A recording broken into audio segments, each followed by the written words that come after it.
Greetings, blessings, love. How are you all on this fine Monday night? Welcome to another impromptu for Instagram, but planned for YouTube Good Gas Mondays. So I'll wait until Instagram informs you that I am live. Greetings again to everybody who is just jumping on. It's Monday, and you know what we do on a Monday, Good Gas Mondays. We are scheduled for a live on YouTube at 9 p.m. between 9 and 9:15 each Monday. But tonight I am running a tops behind. So I thought, let's make it fun and partner with our Instagram family on this one. So if you are new to the space, Good Gas Mondays is for rejuvenation, mental and emotional rejuvenation, to help you focus, to help you make sense of, to help you feel energized enough to achieve more. We're not here to stagnate. We're not here to make every loss a complete failure. We're not here to complain. We're not here to blame, but to take full control of our lives and make sure that at all times we are the ones in the driver's seat. We and the divine creator are behind the wheel and have our hands on the wheels for our lives. So we're going to give a little more time for more of our community members to join. And if you are a member of my YouTube community, greetings to my YouTube massive. Big up on yourself. I love how many of you share the content from Good Gas Mondays. Tag me in your excerpts and your quotes, sharing the links inside WhatsApp. One of the things I shared last week was that we do get some analytics from YouTube on how people access our content. And overwhelmingly, the external source outside of YouTube recommending the video to their YouTube users, persons who come from external sources are usually coming from WhatsApp, which means that you watch the video, you are empowered by whatever I share, and you're also looking for ways to share that wisdom with people and communities and spaces that you care about, like the family WhatsApp group. So take the opportunity now to share the link inside the family WhatsApp group. If there is somebody, or your friend WhatsApp group, or with a bestie, if there's somebody in there who's struggling to move on, if you're the person struggling to move on, then this live is for you, because we're talking about why we cannot move on. Move on from breakups and heartbreak.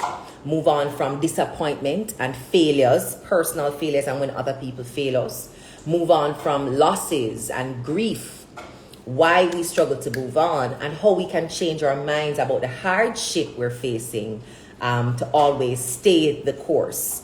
I like to use the analogy of a ship leaving its original harbor, taking on the high seas, and expecting to reach a pre-planned destination, not to sink in the middle of the ocean. And what that requires is course correction. If you've never heard of that before, it's what happens with astronauts when they're piloting their rockets in out of space. You have to continue, because the forces of gravity will slowly pull you off course. You have to keep focusing on what your true north is and the direction that you're going in, so you can do the minor course corrections as you're moving. Because sometimes the things them take you off a little toops. So you want to make sure that you're course correcting. And if we're not taking that kind of approach to life on the high seas, in the hardships, hi Ralston, if you're not taking that approach, then every storm are going to blow you away. And before you know it, you're just sailing around aimlessly and hoping sometime, somewhere, somehow, you're going to end up to a safe harbor. I'm somebody who recognizes and accepts that we're going to be delayed, we're going to be distracted, but that doesn't mean that we will be destroyed. We will be delayed, we will be distracted, we will be disappointed, but it doesn't mean that we have to be destroyed. And when we choose not to move on from the disappointments, from the hardships, from the struggle, from the heartbreaks, what we're choosing is to be destroyed by it. Destroyed in the sense that you do not get to the purpose, to the harbor, to the goal, to the space that you are meant to occupy. And that serves nobody. It spites nobody either. So if you're delaying the progress because you want to teach somebody a lesson, if you stay here long enough, you're going to live to see the day when them have to come back. Guys, You have things to do and spaces to occupy, so you have to move on. But why is it so difficult for us to move on? One of the reasons that we're struggling to move on is that we do not deal with the seasons intelligently. We look at how nature offers us those 4 core seasons and we think it's just for the plants and the animals, right? These are also lessons for us around how our lives are going to be structured and what we can expect as we're moving through life. The seasons are going to change. Now, can you imagine a tree at the beginning of the fall season, recognizing that its leaves are going from green to yellow to brown to orange, and refusing, this tree is refusing to let the leaves fall. The tree is insisting that it was summer all of these months and I want back my sunshine and I am not giving up these leaves. These leaves used to be green and I'm going to hold on to them until they become green again because move on. I think every other tree in the forest would laugh at that tree. Because how you mean if you fight the season? How you mean if you fight with the season, the ebb and flow, the rhythm, the natural way and order of life? How you mean if you fight against the season? And in every moment that we refuse to accept things changing in our lives, seasons ending in our lives, every time we refuse to accept that, we are like the tree that is refusing to let the green leaves turn orange and fall. Because they have to fall. They have to fall for many reasons. But with or without your permission, dear tree, the leaves are going to fall. And it is an effort in futility. It borders madness to fight with these leaves that must fall. Futile because you are going to lose. Futile because, one, you're going to lose the leaf. No matter what you do, it's going to fall off. I had a fig in here that was not doing well with the indoor environment, and one by one, every single leaf fell off that fig tree. I still cannot believe, of all the trees I have in my house or plants I have in my house, everything else survived, and the fig just decided the leaves were going to fall, and there was nothing I could do about it. Nothing I could do about it. Well, I'm not yet trained in the art of complete plant momness. So for now, it'll overcome me. But eventually, I'm going to get this right. Okay? But I was powerless as the leaves decided to fall. Now, I'm going to lose the leaf. It's going to fall off. So that is something I'm going to lose. But I'm also going to lose, get this, the opportunity for those leaves that fall to the ground at the root. The opportunity for those fallen leaves to then bring nutrient and to fertilize the roots of the tree. So not only do you lose the leaf, whether you want it or not, but by fighting and trying to detain that leaf for longer than it needs to be detained on you, that season, that person, that job, that opportunity, that relationship or group that you're in, by fighting and insisting that you're not going to let it go, you deny yourself the opportunity to learn from the loss of it.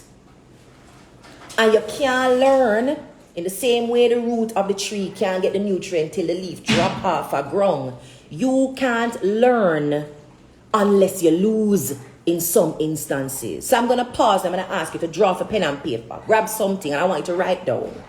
When was the last time you lost something and you learned from it? And if you never lose, you could have learned or you did learn. Like if I did write it down in a book and here, you still could have learned it unless you had lost in that particular way. Just pause right now and write it down. What lesson did you have to learn by enduring a loss? Because without that loss, you could not have gotten that level of clarity in that area, in that domain. Junic 77 says, Minis. Camway Design says, this morning was the last time it happened. Hi, Black Beauty. To my YouTube community, drop something in the comments and let me know, when was the last time you had to learn a lesson through a loss? Now, let us be honest. Sometimes life is chasing us to teach us these lessons, right? Life would want to learn something before we have to lose something. And if we're honest and we're paying attention, the cues are there. But the resistance and the refusal to accept, to even pause long enough, to review and recognize, denies us the opportunity to learn the lesson a little sooner. But even when it's late, I hope we're always grateful that it arrives. Because delayed, when it comes on to life, delayed does not mean denied. Life is going to find a way to teach you what you're playing hard-headed, what you're playing ignorant, what you're playing resist and refuse about. So even if the lesson is delayed, it is not going to be denied. And sometimes it is a point of loss and deep pain and extreme suffering that brings you the clarity that life was trying to teach you tenderly several seasons ago. So I see a request from Lika Sobers to save the live. We're also live on YouTube, so you'll be able to access this full live on YouTube. Okay, so you can go in and type Good Gas Mondays and you'll see all of our Good Gas Monday lives that we've done on YouTube so far, including this one, right? So one, and I want to go back to that example of the seasons changing. We're not learning from life, from nature, that the seasons are going to change. And because we refuse to accept that particular lesson, we observe it happening every single day now. The sun is going to rise and the sun is going to set. Today it's going to be sunshine, and another time it's going to be bleak, and another time it's going to be rainy, and another time it's going to be hurricane. The weather has a more unstable temperament than the seasons, because at least you can predict the start of a season and the end of a season. But sometimes those are the changes in the weather are opportunities for us to learn that things are going to change. And it don't matter if you gave it permission to change. The only thing that matters is if you are prepared. And so I want to go to the second reason that it is difficult for us to move on after we get the hard lesson, after we get the hard lick, after we get the whooping at the head back, is because we were not prepared. Now, I've been there. I've been in my new season unprepared, right? But I was able to move on because I decided to pull the tools together to move. Many of us allow the fact that we are unprepared for the change. We allow that to cause us to stay and stagnate and suffer in the season, whatever the new season is. You can be unprepared, but you don't have to stay unprepared. And even if the change in season catches you without all the tools, there are ways for you to amass tools, either through your own work, inner work, heart work, which is the hardest kind of work, to look at yourself and face your own behavior and what you've done to put yourself in this position. But you can also learn through your community and your networks. There are people older than you who have run through these cycles before and are willing to teach you if you want to learn. And even if you have nobody who you can reach out to, no qualified friend, no qualified family member, book a ride from then till now. Find the book, find the podcast, find the TV series, find the person online who is sharing the resources necessary, find the mental health or other professional who is working, studying and practicing in this space to get the tools.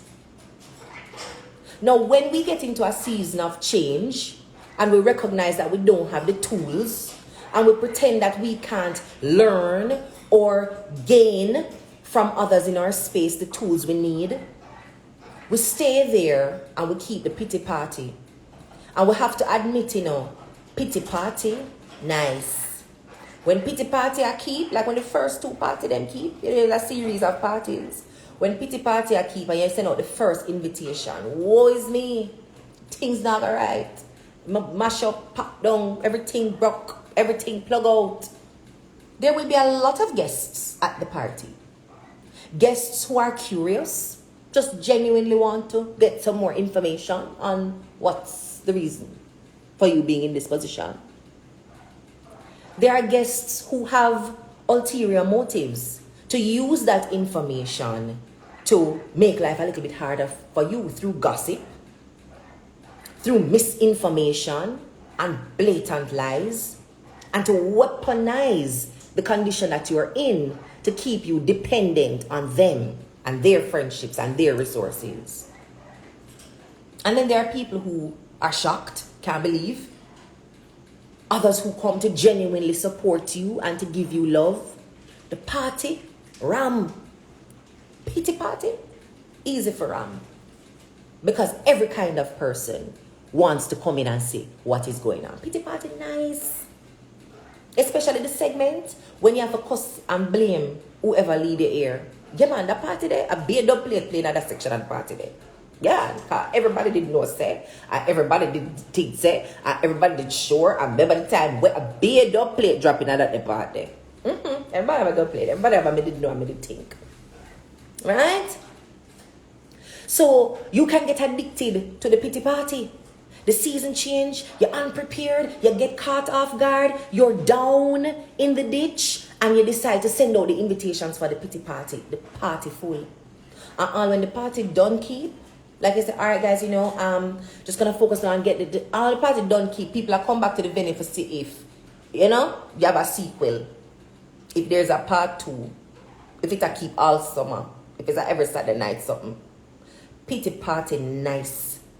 And the attention that you get from keeping those pity parties is addictive. And so you get caught in the cycle and the habit of rehashing, going over in ways that are unhelpful. The thing that has hurt, delayed, and probably even traumatized you. But the pity party is not where you get the tools. Even if the people with the tools show up, the pity party is not where you get the tools. So after the party ends, you have an obligation. Coming out and keep 1 or 2 pity party, Because I say pity party nice, right?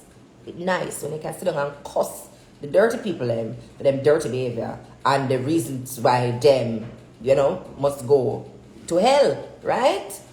They're not good enough to them in a life. The party nice. Keep 1. But I wouldn't advise you to keep 2. Because anything after the first one that allows you to just get it out, because sometimes we're going to need sounding boards and we just have to just spew and throw it out there. One time I'm going to give you to keep a party like that. To just, and get it out of your system. One time. But be cautious even in that one time of the people you're inviting into the party. Because I said before, they will be there to observe, to gather their information and to weaponize. And so you have to be smart about where you're seeking to share and to offload that burden, because it is necessary to do, but you have to be responsible when you're doing it. After you've done that, it's critical for you to start looking for your tools. No, you don't find the tools when you're beating up on yourself. You don't find the tools when you are sitting and wallowing in the shame. You don't find the tools when you're refusing to even accept that you're at ground zero, you're at start over, you're at a demolition site. You can't find the tools until you begin to look for those tools. And we look for them by asking certain questions. What is this hardship, this difficulty, this loss, this failure here to teach me? Why is it in my life at this time? What did I not learn when I should have learned it? And so this is here. This season is here. And you look for your tools. And then when you find the tools, you have an obligation to put those tools to use. Now, getting to this level is also difficult. Difficult because your hands have to now go on the wheel. Nobody is going to put those tools to use for you. Even if somebody comes in to help you to get started, to put on a tire on the car, add some oil to the engine. You say, but put the key in the engine, turn it, shift it out of park or neutral, and put it in a drive, and get your foot on that gas pedal and keep pressing. For work out the strategy in terms of a destination and where your next stop is. That is a you job. That's a you job. And so if you're not prepared to do your work, moving on is something you talk about. It's something you desire. But it's not going to be something you can accomplish. Because it requires work that nobody else can do for you. So here is how some of us can also get stuck. We get to the place of hurt. We are resisting that this is a season that has changed on us for which we are unprepared. We are refusing to accept the change in the season. And you know you're refusing to accept the seasons changing when you start saying things like, I can't believe, I still don't understand how, I still want to know why. Those things can be helpful to give you context, but those things are not prerequisites for you to move on. Some of us need to get comfortable with moving on without an apology, moving on without an explanation, moving on without company and without help, moving on without a congratulations, a good job, I'm proud of you, well done. You have to be prepared to move on without the prerequisites that you think you need. Because really and truly you don't need them. They would be nice to have, but you don't need them. You just need to be ready to put one foot in front of the other. So we get there. We get to a place where we could even ask ourselves the questions needed to get the tools, open ourselves up to receive the support. And then get in the car. I'm afraid to start it. And we're afraid to start the car because this destination that we must now go to, we have not been there before. We don't know what exactly it is going to take from us and of us to get there. We don't know who will be there when we get there, if anybody at all is going to be there with us. We don't know how we will look. We don't know how it will feel. We don't know anything at all about this new destination. So if you turn over the engine and put your foot on the gas and go, you have to confront your fear of the unknown. That's not easy to do. But what can be helpful is establishing what is known. And those are what I call life principles, foundation facts, grounding spiritual guidelines. So I always have a few Bible verses in my back pocket to remind me of the facts, the knowns, the things that are unchanging. Because while I do not know what lies in wait in this new destination, this new season, this new space, there are a few things that I do know. And I'm going to allow that knowing to give me the courage to move. So what do you use to remind you of what you know? I talk a lot about creating a planner that was built for moments and periods of recovery, resilience, and rebuilding. I don't think people recognize how often we get delayed, detoured, distracted, borderline destroyed on this journey called life. And we need the tools to bring us back on track, because setting the goal is not enough. And so before we even get into the goal setting portion of the planner, the very first edition of the planner that I did, I ensured that there was a section there for self-definition and establishing a life statement. And it's inside our 2023 guide as well. It has to be in there. Because I know from experience, when you're moving towards your goal and you're trying to accomplish something, you're going to encounter your valleys. You're going to encounter your hurdles. You're going to encounter your failures and your losses and your disappointment. So how dare you be setting goals without establishing some foundation principles that you can always stand on, even when things are not going according to plan? So what are those grounding principles that you have? I can share some of my own with you. When I was in a season that required rebuilding from a parenting perspective, new foundations and agreements, as a mother, I had to write down what those truths were. So I like to call them my 4 truths. And usually I share them with my community because we're going through very similar things sometimes without knowing. And if what I'm doing can bless somebody emotionally and empower somebody, I'm going to share it, right? It don't have to be a secret. What needs to be private will be private. But whatever tools I can share that empower others, more than happy to share. So let me jump into some that I had used in 2022, specifically around motherhood. I wrote down a truth. This is an affirmation. So this is one way that you can establish your truths. I am a good mother who makes good decisions for my daughter. Now, if anybody has ever had to reset parenting goals and rhythms, one of the first things you will question is whether or not you're making a good decision. Especially if you're a new mother, like myself, or a new father. It can happen to fathers too. You're going to question whether or not you are making the right decisions. Seeing a question here, what is the purpose of a planner when there is a lack of discipline?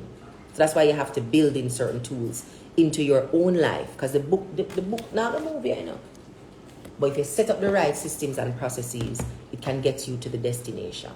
So this is a tool that helps you to set up processes, rhythms, and routines. So it's easier for you to make good decisions for yourself throughout the day.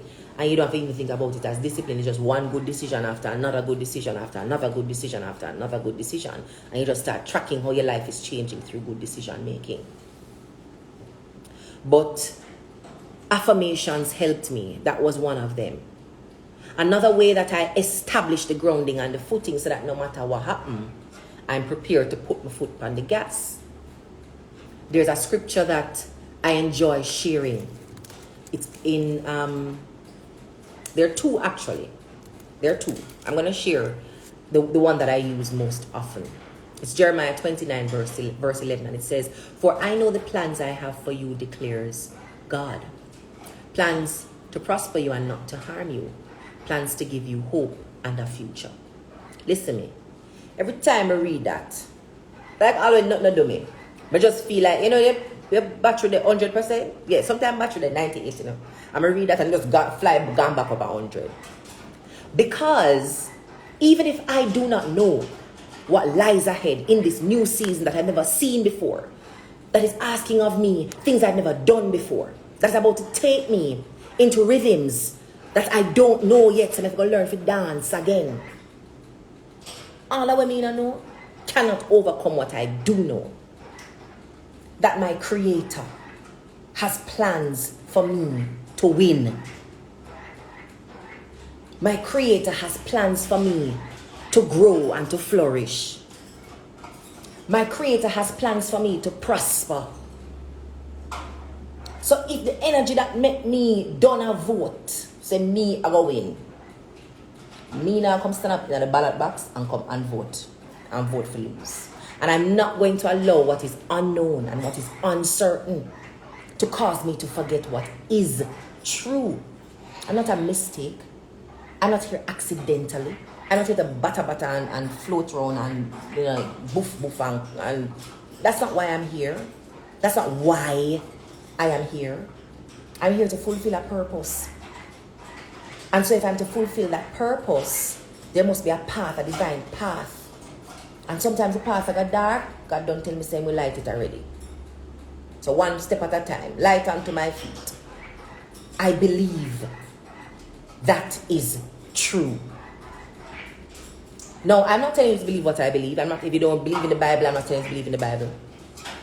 But I'm just telling you what me believe. Spiritually, I'm grounded in that fact. And I remind myself of that fact all the time. Now I want you to stay with me if you are a a Christian, never put on these lights, extra warm.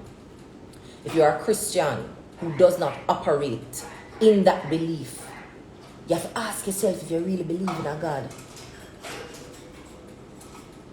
Because sometimes I see and hear people say they believe in God,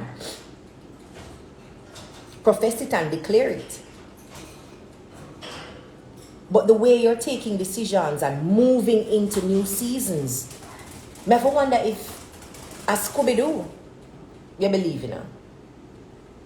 I'm not sure if I'm God, because God don't tell you certain things already. And if you don't believe what is written, that's fine, intuitively. And if you're looking at how nature operates, there's some laws there that are unbroken.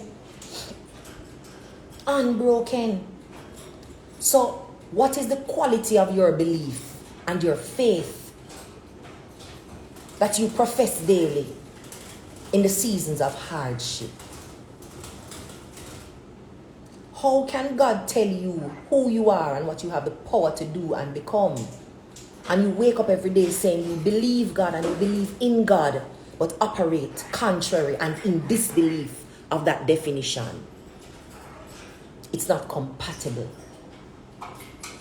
So you have to reassess the quality of your faith, because your faith is what determines whether or not you put your foot on the gas. Your faith is what determines whether or not you keep your hands on the wheel and keep pressing and moving forward. Your faith is what determines the things you say and the things you do when you find out, say, the tank out of gas. Things are going to change and you're going to meet hardships and difficulty. But the faith you say you have, the belief you say you have, the truth you say you're standing on, whether it's coming out of Christian faith, Muslim faith, Buddhist faith, any kind of philosophy, Rastafari, whatever the belief and the truth is that you have, it is in those moments when you are tested that you know if you believe it for true. And so, I always walk with my little weapon in my back pocket. For I know the plans I have for you, says the Lord, plans to prosper you and not to harm you. So what is this thing here, so making up nice and looking like it wants to harm me? It never hear when my creator say, this not in at the plan. So because I believe that harm is not in the plan, when I look at it, I can't think about the harm. I think about the tool, the lesson, the doorway, the gateway, the next level that this is offering me. And that is how I'm able to take steps of faith. Not because the lights are on, not because the path is clearly lit, not because I have all that I need to go through it with ease, but because I actually believe what I say I believe. So where are you acting and operating without faith? Assess that and get yourself back in tune with your faith. I'm going to take a 30-second break. One of my devices is about to lose charge. So give me a second to just grab that charger and come right back. But assess in the interim. It's an intermission, pen and paper, I don't want to practice to come on Good Guest Mondays without any kind of note-taking utensils, right? Or equipment or material. Where in your life are you operating without faith? You cannot see the whole way. The path is not clearly lit.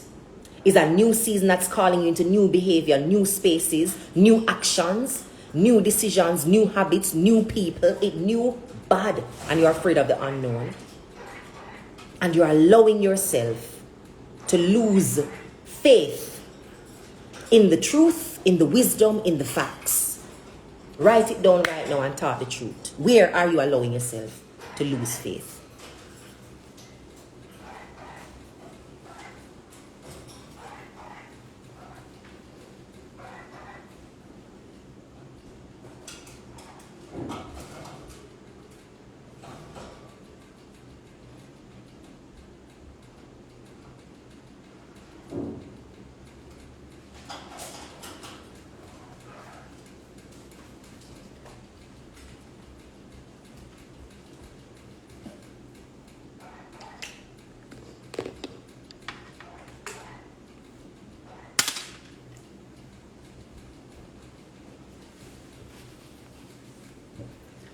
back with you. And I hope you wrote it down, you know.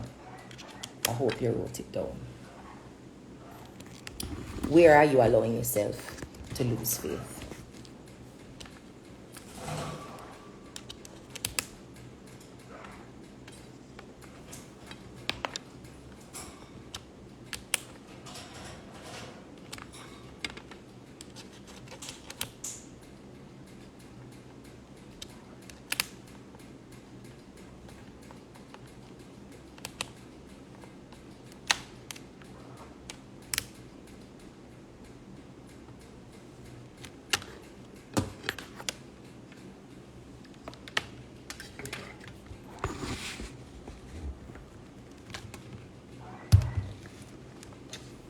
One sec, guys, just trying to.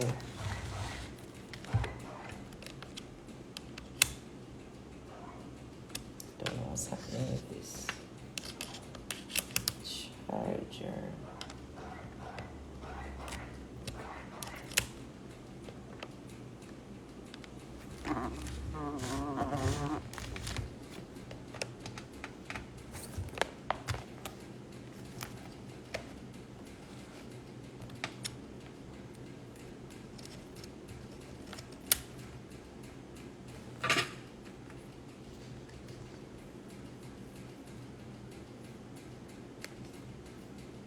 So if I am unable to, I think I may have something is either up with my port, with my cable, or with my battery.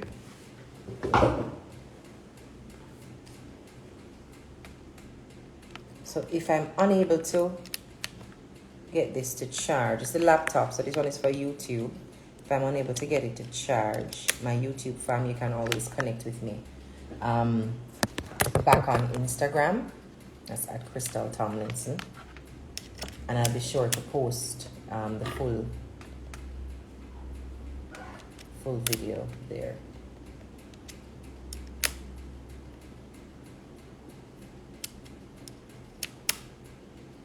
Oh, 1 second, guys.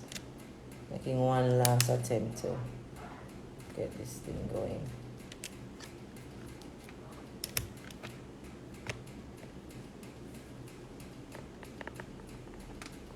I think it might be something with the battery, you know, because this is a new charger.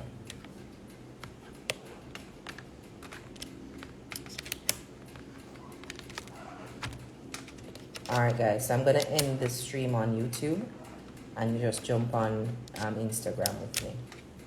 Sorry about that.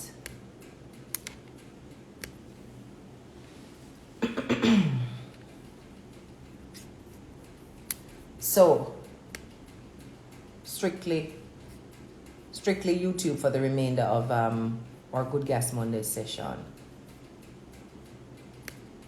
Not sure what's happening there, but we'll figure it out later on.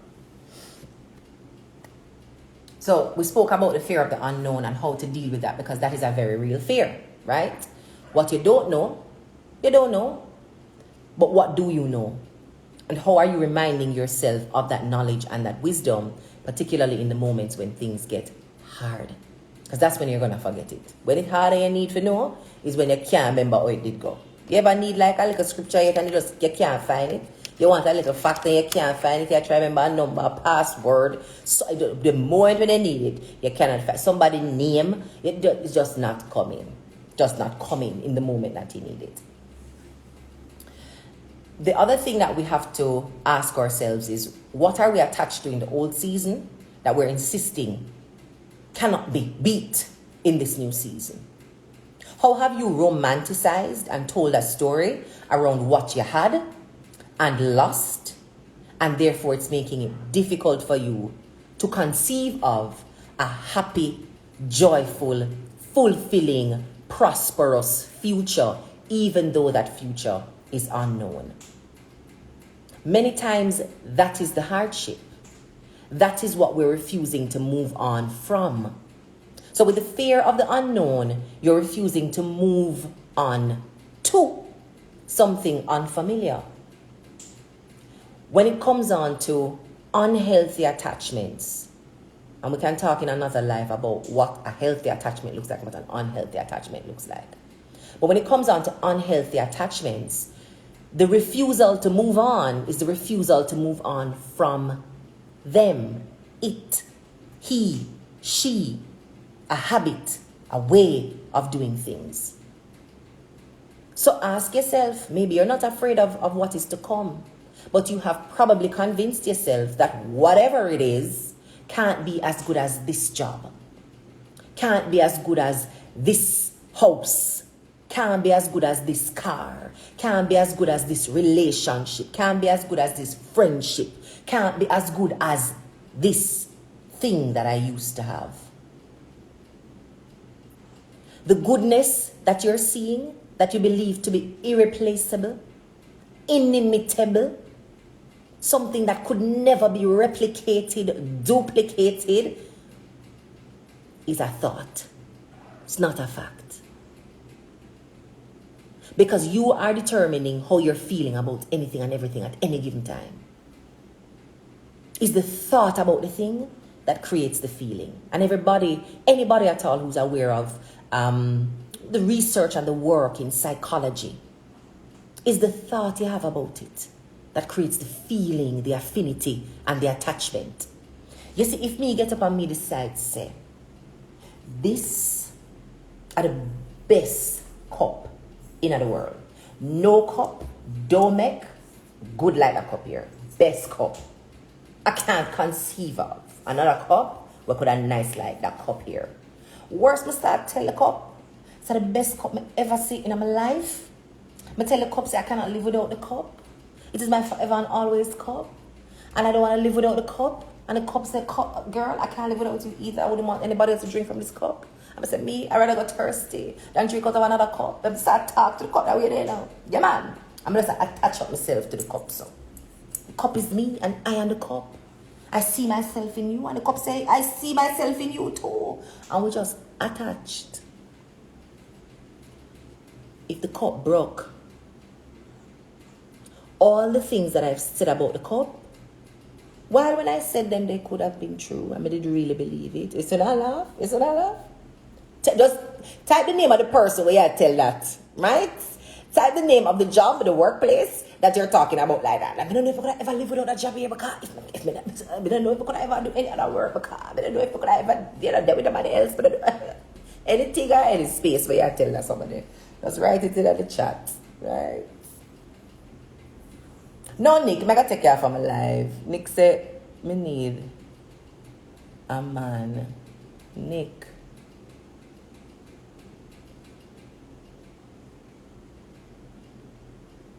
Been there, done that, and had a baby to prove it.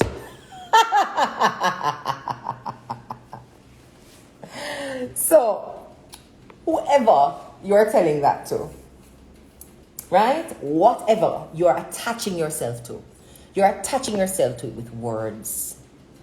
I actually can't live without the cup. If I want to drink water, I could have actually poured down my next cup and drink it. If I did want different cup somebody give me, I could have feel away about the cup if I didn't want to feel away about the cup. It's the thoughts that I'm having about the cup that cause me to feel the way I feel about the cup. But the cup, in and of itself, for me to be attached to it, I'm linking my divine energy to this other thing over which I have really limited control. A thing that really has no business owning me in that way, limiting me to the point where I could not see myself drinking out of another cup. The attachment is unhealthy. And while those things were nice to say to the cup, made the cup blush and made me blush listening back to it, it's the thoughts around the cup that generated the feeling. Things are special because you choose to make them special. And so, if you want to unspecial it, you can start talking differently around it. You can start reminiscing differently about it. And I use that example to show you how the words we use create the reality that we live in. And if we're not careful and don't dial back or walk back some of those words, we'll find it difficult to move on when it's time to move on, just because we allow the words to lock us in to that reality and those sets of feelings. So I'm not saying don't love and love deeply. I'm not saying don't trust and trust deeply. I'm not saying don't commit and commit deeply. What I'm saying is don't lie to yourself and believe that who you are is the sum total of those commitments. And that without that job, that title, that house, that car, those friends, those relationships, intimate or platonic, somehow you lose you. Somehow you can't be as happy. Somehow you can't be as joyful. Somehow you can't be as fulfilled. Don't ever believe that. And in order to interrupt that kind of thinking around the things we have lost, we are required to un-romanticize it, to demystify it, to take the rose-colored glasses off and look for it as what it truly was. Because if it was meant for you, you would still have it. If it was good for you, it would not have harmed you in that particular way. So let us talk the truth about those things. So it doesn't mean not saying what was good, not saying what you're loving, not saying what you're enjoying and finding purpose and passion in. We're going to talk that, but we're also going to tell the truth about how it has the potential to be damaging and harmful. Tell the truth. Tell yourself the truth so that you're not stuck romanticizing, pining for, longing for the things that no longer serve you because you're in a different season. Go back to the analogy around the tree that loses its leaves in the fall. You can imagine, guys, the leaf a drop off of the tree, and the tree I say, may I tell you everybody that laugh off of the tree now. You, if you hear the tree attack, I laugh off of the tree now. Can't hear the tree. I don't think I'll ever grow leaves as green as these. Man, I can't see myself just being as full and as beautiful without these sets of leaves that I had. And watching myself lose these leaves, and these leaves fall on the ground, and these leaves die and just disintegrate into the soil. I don't know myself anymore as a tree, because without these leaves, who am I? Like you knowing that every season the tree actually bears new leaves. I wonder what kind of madness this I go on God earth. Because all the tree finna know say it is the source of life. Like all the tree must believe say just because it loses its leaves, it loses its essence. All the tree must remember say in its nascent stages there were no leaves, that just seed and dirt and little water.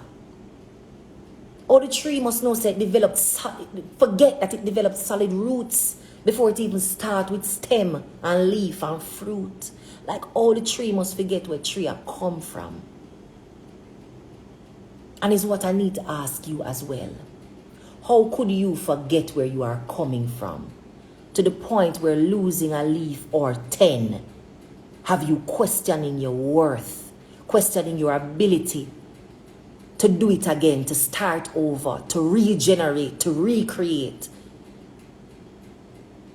How could you forget who you are, the power that is within you, and where you are coming from? Don't allow unhealthy attachments to cause you to lose yourself in this life. Move on. Move on. No bother with the mad tree meds there. And Master Link has made a powerful point here. The mind is a powerful thing. Is what you're thinking, Can you imagine? Is what you're thinking that is creating these feelings of longing, of loneliness, of loss. of destruction, when all the time the light, the power, the energy is still inside of you. It not gone nowhere. No, there, same way. We not gone away. Right? It's still there. But you are there thinking that you've lost. Thinking that it's over. Thinking that you're destroyed. Thinking that tomorrow is going to be worse than yesterday. Thinking that you can't manage. Thinking that you can't do it. Thinking that you'll never find this kind of joy and fulfillment, happiness, love again. Just think the worst. You have to get your mind together. So if there is a season that you have exited, you are in the process of exiting, please remember that the power is always in you to create joy in this other season, to find purpose and passion in this other season.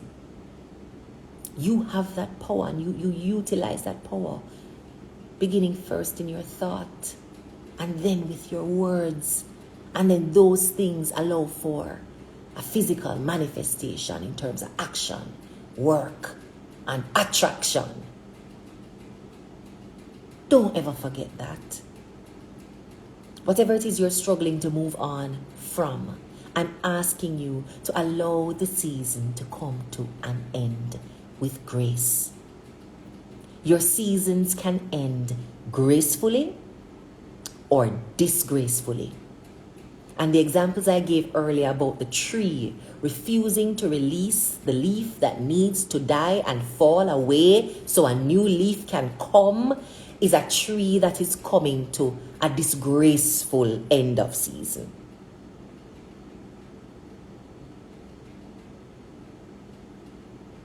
You have to decide if the season will end gracefully or disgracefully. But you have that power. You don't have to be fighting with it and refusing it and resisting it and hating it and despising it and losing in it. You can decide to end a season gracefully and move on. Remember too, as we close, in the moving on, because it's 10:30 my time and I got to go to sleep. But remember too, in the moving on, that as the season is coming to a close and a new season is about to start, a season you may never have seen before, experienced before, or perhaps not experienced alone, do not allow that fear of the unknown and that uncertainty to cause you to forget what is certain. And for me, and I see it in everybody, we have to choose to lose. I genuinely believe that. I don't think outside of actual death, like when there is no more breath in your body. Because as long as you have breath and life and consciousness, you can choose to win in this moment. And remember, the wins begin with the thought. You can't just choose a winning thought. You can't just speak a winning word. You can't just take a winning action. You have to choose to lose. So inherent in all of us is a victory. Because plans to prosper you and not to harm you. So inherent in life, like once you have life, it is a win. And I see win for everybody. I see victory for everybody. I see success for everybody. Sometimes before them see it in themselves. But me see it. I look squarely upon it every time I look upon people. Even the most unkind people. I see the winner. I see the light. I see the victory in them. And I continue to speak to that light in others. I speak to it in myself every day. So before you allow the uncertainty, the unknown, the fear of all of that to discourage you from even trying, beg you remember the facts as presented before us. Yes? Inherently, you are here to win. And you have to choose to lose in this life. Will we have setbacks? Absolutely. Some of us have disadvantages. Yeah, man. things delay us and take us off course. Oh, yes. But even in those moments, you can snatch out your victory out of what seems to be the jaws of defeat. You're not have to lose. So as you take on this new season and the unknown, just know, say, it's not automatic say you're going to lose because you don't know what you do. You can learn to know what you do. It's not automatic say you're going to lose because the people them say you're going to lose. Mouth make for talk, enough things them talk say. And sometimes them will talk, all of them will know, and comfortable and got them better at night time. Them not care if I lie them I tell you. So don't allow what they're saying to make you think you're going to lose. It's not automatic that you will lose because you started late or behind everybody else. You can catch up. And even if you don't catch up them, the only timing you should be concerned about is your own timing and rhythm. In the automatic, say you're going to lose because you fail and you stumble and you drop. You can get up and still finish. You have to choose to lose. So I beg you, don't choose that.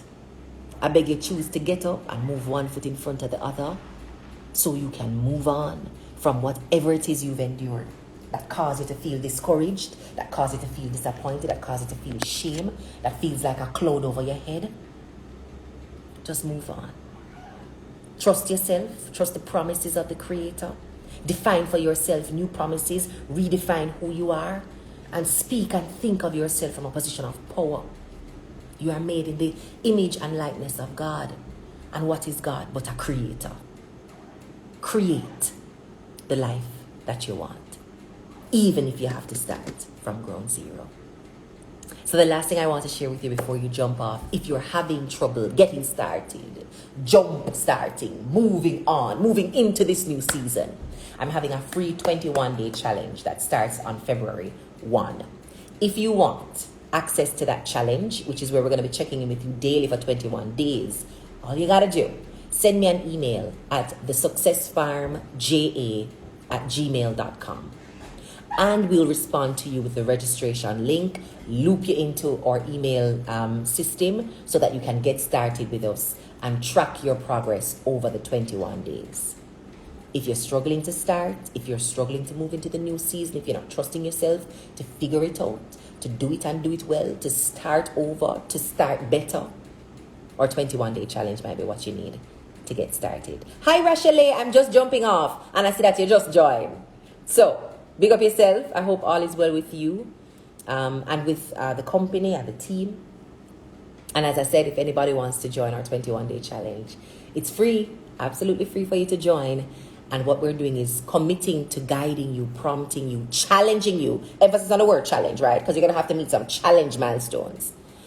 Send an email to thesuccessfarmja@gmail.com.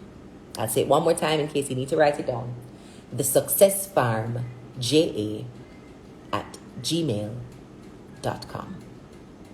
21 days. Radical commitment. No excuses. Challenging ourselves to step into this new season, this new year, this new quarter, courageously. We'll be using tools that are ingrained in our planner. So if you already have your 2023 Success Farmers Guide, your challenge tool is this planner. And if you don't have it as yet, you can always purchase. Don't worry, What's Love Without Tragedy? We're going to post it on YouTube. This replay video is going to be on YouTube. But if you don't have the planner yet, you can also click the link in my bio and purchase a copy or go straight to the website, thesuccessfarm.com/planner. But remember to join us for the challenge. Send me an email at thesuccessfarmja@gmail.com. That's right. Althea Hamilton has it correct. Lika Sobers had it correct. Madame Kali had it correct. thesuccessfarmja@gmail.com to join our 21-day challenge. We're going to move on. This wherever it is made, I don't want it. I don't just say make for day. We're going to move on. Have a great rest of week. And I hope that this Good Gas Monday has truly gassed you up to step into your purpose and to achieve more this year. Because you absolutely can. Love and blessings always, guys.